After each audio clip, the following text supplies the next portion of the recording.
We will start the ceremony.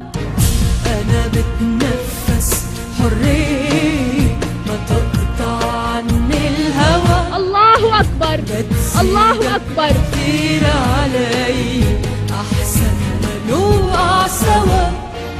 وقف وقال غطيات مدرسة شو الناس تكلموا فيه تسكوا فيه، بس أنا ما بتشوف كملت. وبعدين لما طلعت مرة ثانية جاني نائب رئيس المجلس جاني بنتي وفضلت خلي كان هذا أنا قدم قلت لا أنا مش موظفة، بعدين بنطلع مانيش موظفة فعلا هذا اللي صار وضع مشكلة فعلا غير مستشار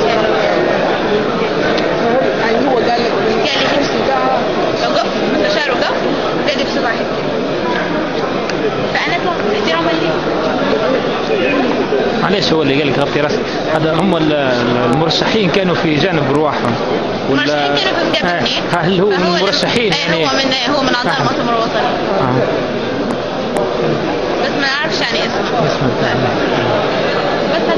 السلام عليكم ورحمة الله وبركاته. الحمد لله رب العالمين، والصلاة والسلام على سيدنا محمد خير الخلق أجمعين. نحن نؤمن ونعزز ونقدر الحريات الشخصية، ولكن نحن أيضا شعب مسلم لنا تقاليدنا ولا عاداتنا يجب أن نحتفظ بها. أرجو أن يتفهم الجميع مغزى هذه الكلمات.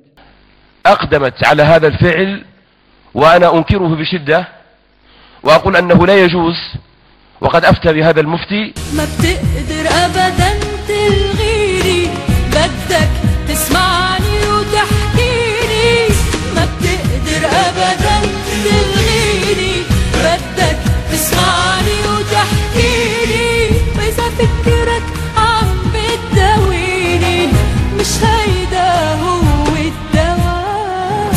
أنا بتنفس حرية ما تقطع عني الهوى. ليست أفغان جديدة، أفغانستان الذي عيب عليها وحاربها المجتمع الدولي لم يحاربها إلا لما دخل عليها مما يعتبرونه الأجانب. أنا جيت لعندك كشفة الرأس وما قلت لا، فأنا بدي أشكرك، بس كمان ما طلعت فيه كل نصف ساعة تبع البرنامج. ليش؟ هو هذا الجديد في الذي نطرحه. أنا سيدة جزيل أنا لست موكلا في أن أحجبك، أنا موكل في أن أغض البصر. أنا أمرت شرعا أن أغض البصر، لكنني لم أمر شرعا أن أضع الحجاب على رأسك، ولا أعتبره لا نوع من الاحترام ولا سواه. لذلك لم يكن الأمر بالنسبة لي محط نظر أصلا. الله لما تتكلم كأنك تغني الترنم، والورد منك تعلم.